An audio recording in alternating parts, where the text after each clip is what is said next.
এই যে দুষ্টুমিটা শুধু দেখো, এই পটিটায় বসিয়ে আমি এতদিন খাওয়াচ্ছি, 6 মাস পরে ও বসতো না, কিন্তু মোটামুটি 8 মাস বয়সে এই পটিটায়ও বসতে শিখেছে। মানে আগে ভয় পেত, কিন্তু আজ থেকে দেখতে পাচ্ছি উনি আর বসার নাম করে এখানটা দাঁড়িয়ে পড়ছেন।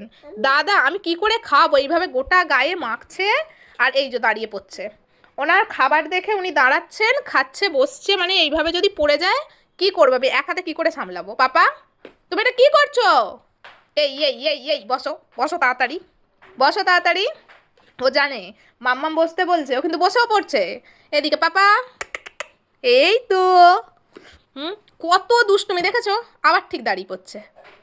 এবার না আমি এই এই এই এই এই এই এই এই এই এই এই ধ্যাৎ, ধ্যাৎ। কি করছো তুমি, কি করছো এটা? ও জানে আমি দুষ্টুমি করছি। দেখো কন্টিনিউ দাঁড়াচ্ছে বসছে, এটা যেন ওর এক্সারসাইজ, মানে এটাও মজা পেয়ে গেছে এখন, যে আমি দাঁড়াবো আর বসবো, দাঁড়াবো আর তুমি। হ্যাঁ, ও জানে এটা দুষ্টুমি করছি। হ্যাঁ পড়ে যাক, পড়ে যাক, পড়ে যাক। তুমি বসো, বসো, মাম্মাম পড়ে যাবে, আমার ভয় লাগছে কিন্তু।